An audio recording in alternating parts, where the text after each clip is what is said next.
Hello again, good morning everyone.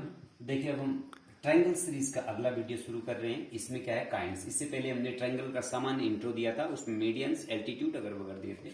देखिए बहुत ही important है, इसको ज्यादा से ज्यादा जो है शेयर कीजिए ताकि सारे बच्चों को जो है इसका लाभ मिल सके और इजीली जो है, क्योंकि किसी भी चीज का फंडामेंटल जानना बहुत जरूरी है, तभी वो उस आपकी स्टेबल मेमोरी में जो है फिट हो पाएगा। अदरवाइज जो अनस्टेबल मेमोरी रह जाता है कि थोड़े समय के लिए हमको याद रहता है।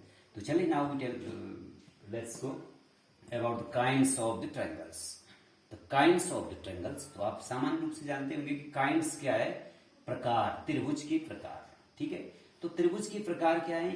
एक तो हम इसमें लेते हैं कि on the basis of angles.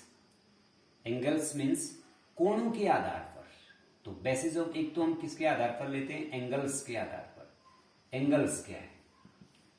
Angles के बेस पर लेते हैं। तो एंगल्स के बेस पर क्या होता है, यानी कि कोणों के आधार पर।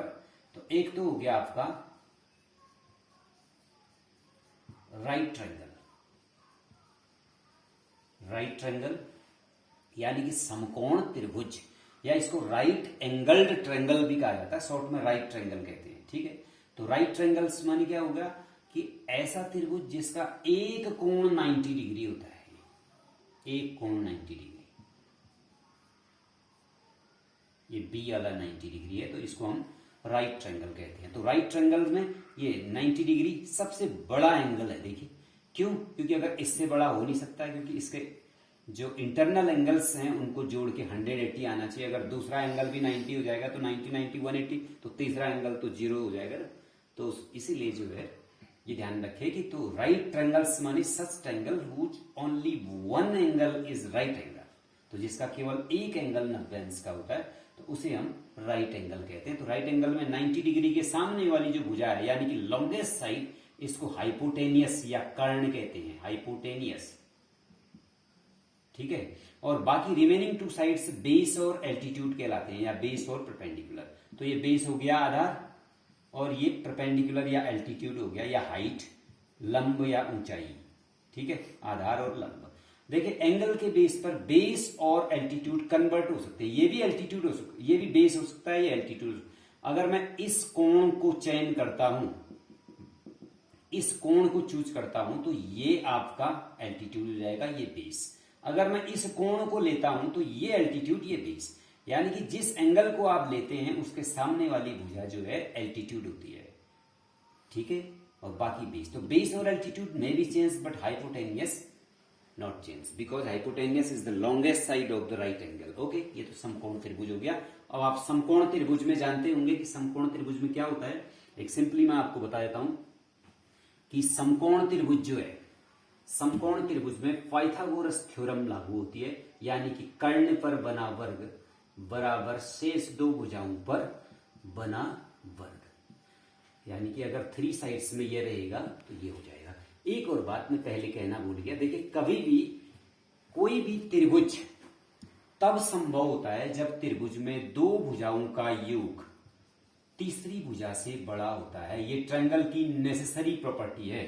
अगर किसी त्रिभुज में if the sum of two sides, यानी कि for the formation of the triangle the sum of two sides must be greater than third side, या लॉन्गेस्ट साइड कह सकते हो। तो किसी त्रिभुज बनने की यह शर्त है कि दो भुजाओं का योग तीसरी से बड़ा होता है।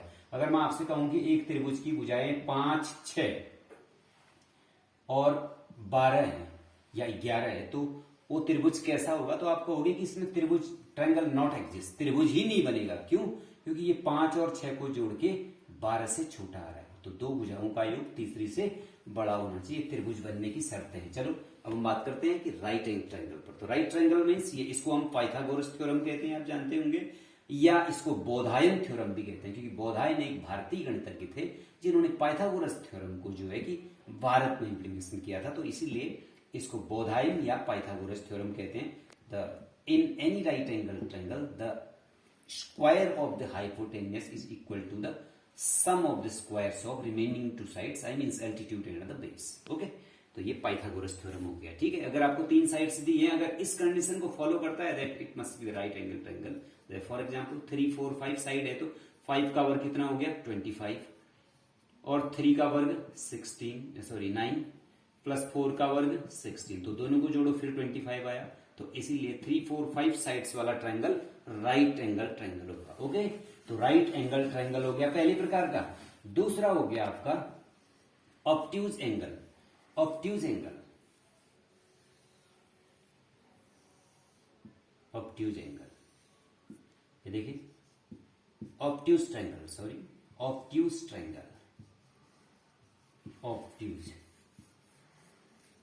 तो ऑब्ट्यूज ट्रायंगल क्या हो गया? ऑब्ट्यूज ट्रायंगल का मतलब हो गया आपका कि जिसका एक कोण ऑब्ट्यूज एंगल होता है।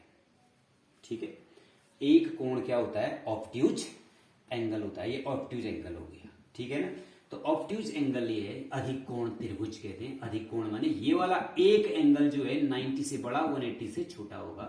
तो ये है कि whose one angle is the obtuse angle, such triangle is known as the obtuse triangle. तो देखो ऑब्ट्यूज ट्रायंगल की सबसे बड़ी खास बात क्या होती है कि सबसे बड़ी भुजा का square must be greater then, ये इसकी एक प्रॉपर्टी होती है। सबसे बड़ी भुजा का वर्ग शेष दो भुजाओं के वर्गों के योग से ग्रेटर होना चाहिए। ठीक है, ऐसा क्यों होता है? क्योंकि ऑब्ट्यूज एंगल की एक थ्योरम होती है, तो थोड़ी कठिन है। अगर मैं इसमें एक परपेंडिकुलर डाउन कर देता हूं ऐसे करके, इसको डी मान लेता हूं, तो जानते हो इसमें क्या प्रॉपर्टी लगती है? जैसे पाइथागोरस थ्योरम है, तो इसमें लगती है AC square equal to AB square plus BC square plus 2BC into BD। 2BC into, बड़ी लंबी चौड़ी थ्योरम है। अगर मैं इसको हिंदी में कहूं तो देखो आपको समझ में नहीं आएगा, फिर भी थोड़ा सा बोल देता हूं। देखो, अधिक कोण त्रिभुज में अधिक कोण के सामने की भुजा पर बना वर्ग शेष दो भुजाओं पर बने वर्गों के योग, उनमें से एक भुजा और उस पर तीसरी भुजा के प्रक्षेप से निर्मित आयत के क्षेत्रफल के दुगने के बराबर होता है। तो थोड़ी टिपिकल जैसी है, तो कोई बात नहीं। देखिए ये वाला पॉइंट्स जो है, ये वैसे इतना कठिन नहीं है, अगर आप समझेंगे तो होगा। बाद में मैं कभी इसको विस्तार से बता दूंगा, अभी आप ये समझ ले। इस पॉइंट्स को प्लस हुआ है तो इसको मैं छोड़ देता हूं, तो इसीलिए AC square is greater than AB square plus BC square है। और ऐसे ही अगर मैं एक्यूट एंगल की बात करता हूं, एक्यूट ट्रायंगल की, तो एक्यूट ट्रायंगल में न्यून कोण त्रिभुज जिसके तीनों कोण न्यून कोण होते हैं, जिसके तीनों कोण न्यून कोण, और में तो एक एक कोण था ना, इसमें तीनों कोण एक्यूट होंगे। तो इसकी खास बात क्या होती है? किसी न्यून कोण के सामने की भुजा आप कोई भी ले सकते हैं, जैसे AC स्क्वायर, एक भुजा का वर्ग शेष दो भुजाओं के वर्गों के योग से छोटा होना चाहिए, तो वह होगा। अब इसमें आता क्या है? न्यून कोण त्रिभुज में न्यून कोण के सामने की भुजा पर बना वर्ग शेष दो भुजाओं पर बने वर्गों के योग, उनमें से एक भुजा उस पर तीसरी भुजा के प्रक्षेप से निर्मित आयत के क्षेत्रफल के दुगने के अंतर के बराबर होता है। इसमें यहां पर माइनस आ जाता है। अगर मैं इसको डी मान लूं तो ये क्या आ जाएगा? AC स्क्वायर बराबर AB square plus BC square plus 2BC into BD। Sorry, इसमें प्लस के बदले अब माइनस आ जाएगा ये। इसीलिए क्या हो गया? AC स्क्वायर छोटा है, क्योंकि ये वाला टर्म घट गया है ना, तो इसको ये बोलते हैं प्रक्षेप से निर्मित आयत के। तो ये एक्यूट एंगल, ये इसके जो है ये। ठीक है ना, तो इस पर हम, तो चलिए ओके, थैंक्स। अभी बात नहीं करते हैं, तो आप आगे सीरीज में हम इसको जारी रखेंगे। थैंक्स।